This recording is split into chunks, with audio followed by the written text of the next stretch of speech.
En primer lugar, quisiera agradecer esta invitación que me han hecho a participar virtualmente a distancia en este seminario que intenta debatir cómo se puede articular la investigación con la docencia en el campo de la enseñanza básica, en la enseñanza primaria y en la enseñanza media. Voy a compartir con ustedes esta experiencia que llevamos aquí en Fe y Alegría a través del Centro de Formación e Investigación Padre Joaquín. En este momento soy directora de este centro. Ya desde hace 25 años intentamos en la formación permanente de docentes en ejercicio poder articular procesos de investigación con procesos de enseñanza. Es por eso que he titulado esta ponencia Investigar las prácticas educativas, y el primer tema que me gustaría compartir con ustedes es ver las diferentes modalidades de investigación en las prácticas que podemos llevar a cabo, desde una investigación evaluativa que nos permite responder a la pregunta de cómo deberían ser realmente nuestras prácticas, comparar lo que hacemos con el modelo, con modelos ideales de práctica, pero también pudiese ser una investigación más de comprensión, de comprenderlas, de explorarlas, de preguntarse qué son las prácticas, cómo las hacemos, de escribirlas. Y un tercer campo de investigación de las prácticas nos llevaría más a pensar en cómo transformarlas, cómo mejorarlas, cómo hacer realmente una investigación para la transformación de las prácticas. Cualquiera de estas investigaciones nos deben llevar a trabajar alguna de estas preguntas, estas 5 preguntas que nos hacía el profesor Rafael Flores cuando intentaba definir los diferentes enfoques pedagógicos, diferentes modelos pedagógicos que nos llevan a pensar en diferentes teorías pedagógicas, y cualquier teoría siempre responde a estas preguntas en su totalidad. ¿Cuál es la finalidad de la enseñanza? O sea, ¿para qué enseñamos? ¿Cuáles son los contenidos que se enseña? Que nos llevaría a investigaciones más de tipo curricular. ¿Con quiénes enseñamos? ¿Qué es la relación de los educadores y educadoras con los educandos? ¿Cómo se enseña? Que nos llevaría más a investigaciones de tipo metodológico. ¿Y a qué ritmo se enseña? ¿Cuáles son las condiciones de aprendizaje, los itinerarios, los grados, la trayectoria en la enseñanza? Estas 5 preguntas nos pueden dar pistas de los tipos de investigación de las prácticas que podemos hacer. Otra pregunta que tenemos que hacernos es quiénes realmente investigan la práctica en las aulas. Tenemos los investigadores universitarios, profesores, profesoras, expertos, expertas, inclusive supervisores del ministerio.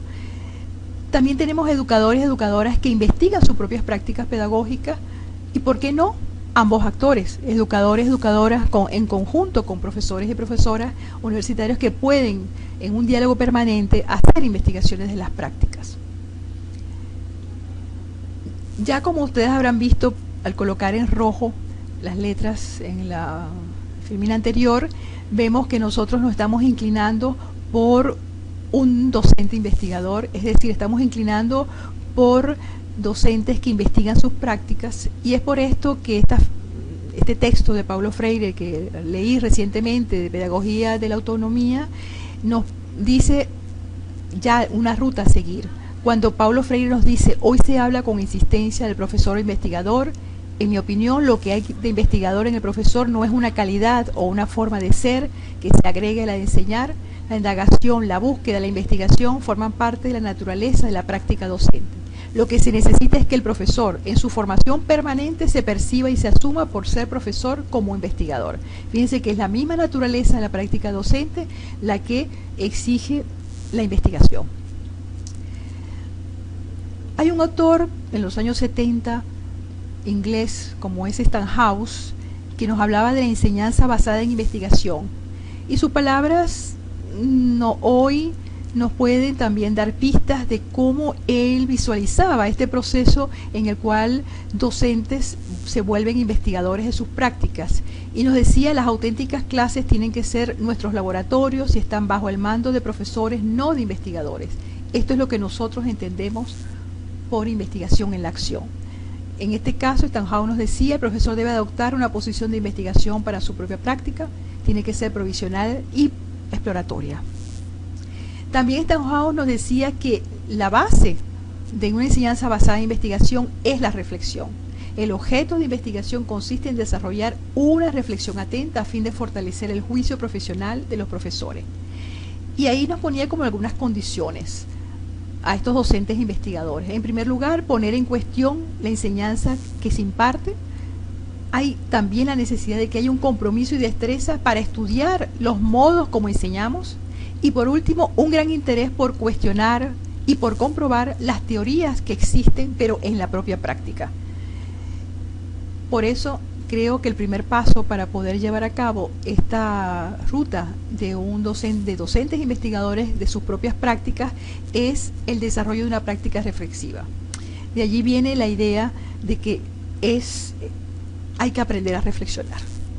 Por esto que este educador suizo, Perrenot, nos dice en sus textos que hay formas de aprender a reflexionar la práctica, y es que durante la propia acción podamos hacernos preguntas, plantearnos preguntas por lo que va a pasar, lo que pasa o lo que va a pasar, lo que podemos hacer, lo que hay que hacer, cuál es la mejor táctica, qué orientaciones y qué precauciones hay que tomar, qué riesgos existen. Y Perrenot también nos hablaba de cómo hay como unos motores para la reflexión.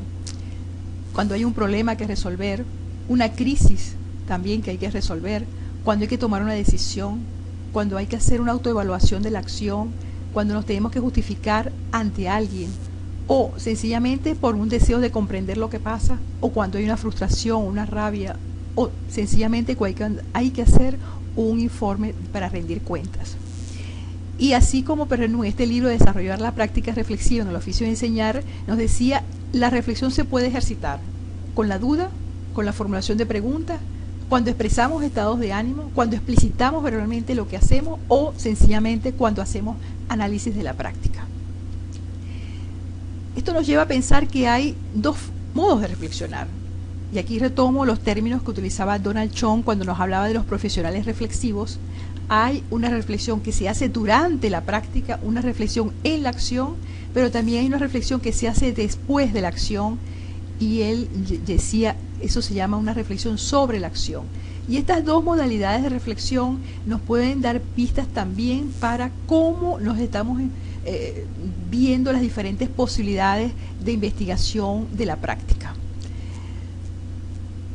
Yo he escogido 3 modalidades de investigación de la práctica. Una que nos lleva más a la investigación-acción, otra sería la narrativa de experiencias, que es más una investigación de tipo narrativo, y por último, la sistematización de experiencias educativas. La investigación-acción es la que más se conoce, la que más se ha conocido, la que más se ha trabajado en el campo de las prácticas docentes, tanto en media como en primaria. Y aquí retomo una definición que nos hace Kemis, siguiendo la línea de Steinhaus y también la de más tarde de John Eliot. Kemis, con una mirada más crítica, más desde las ciencias sociales críticas, nos dice que la investigación-acción es una indagación práctica realizada por el profesorado y de forma colaborativa con la finalidad de mejorar su práctica educativa a través de ciclos de acción y reflexión. Es una investigación para transformar prácticas.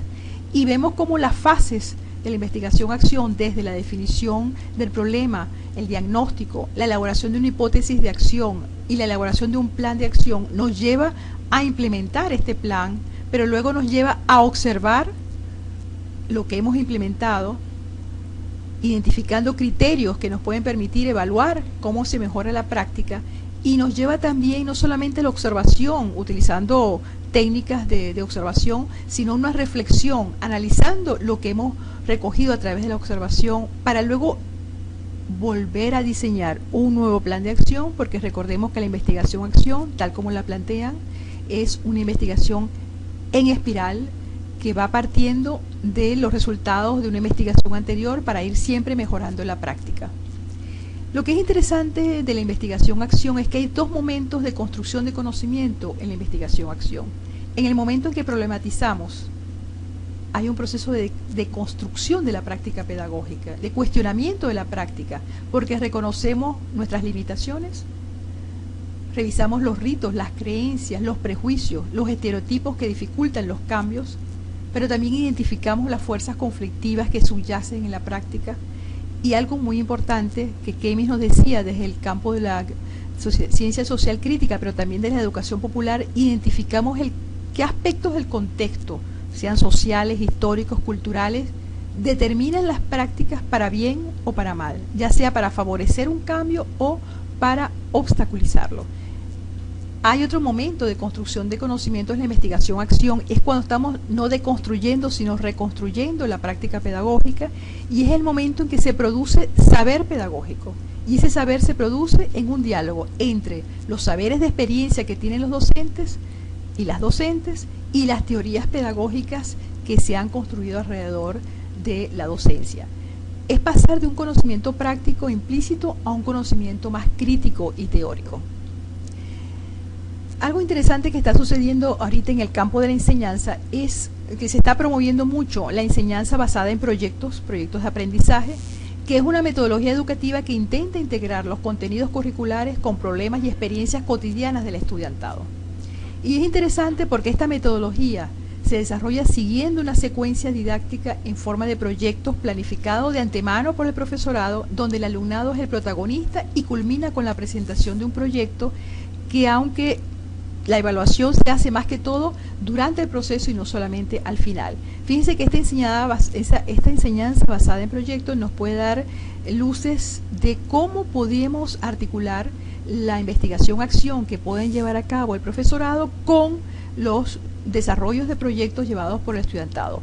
Un proyecto que lleva el estudiantado es una oportunidad para docentes de poder desarrollar también investigación-acción. Ellos participan en la construcción del proyecto y participan en todas las fases, pero siempre desde una mirada reflexiva de su propia práctica como docentes. Una segunda modalidad de investigación de la práctica que les propongo es lo que se ha venido llamando la narrativa de experiencias, una modalidad de investigación narrativa, y esta modalidad nos debe llevar primero a definir aquellas experiencias significativas que tienen los y las docentes que pueden dar pie a una narrativa. Y ahí definimos lo que hemos entendido como experiencia significativa. Son todas aquellas experiencias que contienen elementos innovadores o que han producido un impacto social o que han generado respuestas a problemas planteados por los educandos participantes y que puede contribuir a mejorar la calidad y eficiencia de la educación popular, en el caso nuestro de Fe y Alegría, o del trabajo de promoción social en comunidades, que es un campo propio de la educación popular y que desarrollamos en nuestros centros educativos. Fíjense que es interesante cómo los que proponen la investigación narrativa nos dicen que siempre cualquier saber pedagógico tiene una naturaleza narrativa, porque al reflexionar críticamente sobre las prácticas, los maestros que son más perceptivos tienen una historia que contar, una historia que relata obstáculos superados o que mantienen su amenaza. También narran conflictos resueltos, desplazados o profundizados, cambios para mejor o para peor, momentos de logro y consumación. Se cumple entonces en cualquier narración del saber, de lo que van haciendo los maestros, esa línea de la narración entre el inicio, el nudo crítico de un relato y su desenlace. Por eso, narrar estructura la experiencia, porque los relatos son una forma de conocer la experiencia, una forma de reflexionarla, una forma de transmitirla y de compartirlos con los otros. De allí viene toda una corriente muy movida en América Latina. Daniel Suárez, un educador argentino, ha creado toda una red de memoria, lo que han llamado memoria docente, en la cual docentes participan en una formación que les permite a ellos narrar sus propias experiencias, porque cuando narran sus experiencias pedagógicas, nos dice Daniel Suárez, los docentes y las docentes reconstruyen interpretativamente sus trayectorias profesionales, le otorgan un sentido a su hacer, reelaboran de forma reflexiva sus vidas y se reposicionan respecto a esas vidas que han llevado, y ya más distanciado que en el momento cuando la vivieron. Por esto, esta modalidad narrativa de investigación nos recuerda lo que Jerome Bruner nos decía sobre una modalidad de conocimiento que él llamaba narrativa, literaria, histórica, en contraposición a una modalidad de conocimiento paradigmático, mientras la paradigmática nos llevaba más que todo a estudios más científicos, entre comillas, decía él, a procedimientos y métodos más propios de la tradición positivista, a un discurso de enunciados objetivos, donde no hay valoración, donde todo es abstracto, a un conocimiento formal, explicando causas, efectos, predecible, a proposiciones quizás más de categorías de reglas, pero a esta modalidad él le oponía el conocimiento narrativo, más propio del saber popular, construido de modo biográfico, narrativo, a través de relatos hermenéuticos, interpretativos. El discurso de la práctica se hace a través de intenciones, se expresan intenciones, deseos, acciones, historias. Es un conocimiento práctico y se hace a través de una forma narrativa particular, temporal, a través de metáforas, imágenes, y siempre representando las voces de las personas que participan en la investigación. Fíjense cómo estas dos modalidades, desde la investigación-acción y desde la narrativa, pueden confluir en una tercera modalidad que es la sistematización de experiencias. Cómo el conocimiento práctico puede surgir de aquellas dos maneras de reflexionar de las cuales nos hablaba Donald Chong, la reflexión en la acción y la reflexión sobre la acción, como la primera, la reflexión en la acción, más propia de la investigación-acción, mientras que la sistematización es más propia de una reflexión que se hace luego de finalizada el proceso de colocar la acción, de implementar la acción de un plan que se ha diseñado a partir de una problematización.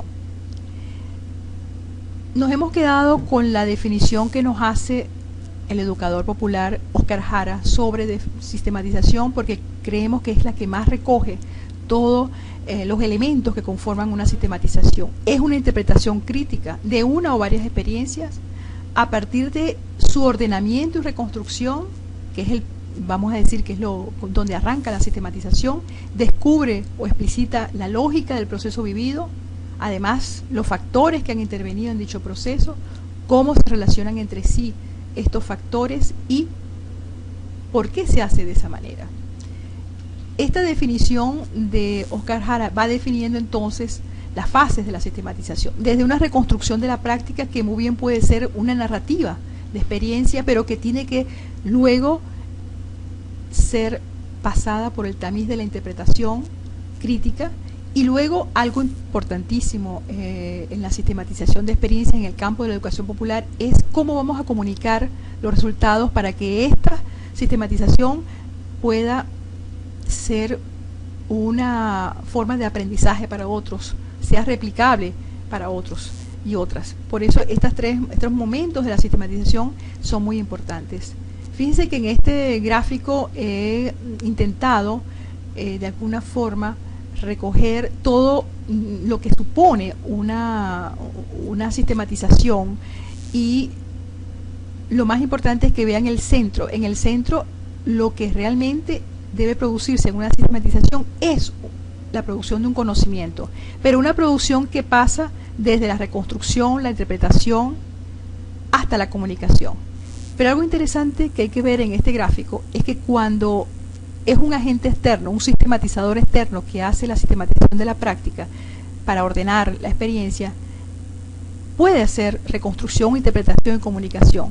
Pero cuando es cuando los actores de la propia experiencia son los que participan en este proceso, puede haber formación y también puede haber transformación de las prácticas, porque en el momento en que estos actores están reflexionando la práctica a través del proceso de sistematización, obtienen una mayor comprensión de su práctica y pueden transformarla. Entonces, fíjense que la sistematización de experiencias, si bien recoge las dos modalidades anteriores, tiene un plus, y este plus es cómo puede ser un agente de formación y además de transformación. Desearía concluir esta ponencia con algo que estamos haciendo en Fe y Alegría, y es el tipo de formación permanente en docentes de ejercicio que hacemos, y que es lo que hemos llamado una formación centrada en la práctica. En este proceso, que es formar desde la práctica, vemos cómo todas las fases de lo que anteriormente habíamos visto en investigación-acción van convirtiéndose en un sistema en espiral, donde desde la contextualización de cómo contextualizar la práctica, problematizarla, indagarla y confrontarla, hacerla en diálogo reflexivo con otras, con teorías, nos lleva a planificar una mejora de nuestra acción, nos lleva a replanificar, y esa planificación o replanificación, en caso de que ya haya sido un plan anterior que está modificándose, que nos lleva a implementarla para transformar la práctica y finalizar con una evaluación y descubrir los aprendizajes, que al final de cuentas no finaliza porque continúa en una nueva investigación. Este ciclo es un ciclo que puede ser muy bien acompañado por profesores, por profesoras, por universitarios o no universitarios, y este acompañamiento que atraviesa todas las fases es lo que nosotros consideramos que es básico en una formación permanente centrada en la práctica. Y fíjense ustedes cómo, si bien hay investigación sobre la práctica, también hay una reflexión continua de esta práctica que nos lleva a procesos de sistematización. Aquí está como sintetizado todas las posibilidades en una sola, en una síntesis, que puede ofrecer una práctica docente continuamente reflexionada y por lo tanto continuamente investigada y acompañada para poder transformar lo que venimos haciendo para mejorarlo. Muchas gracias.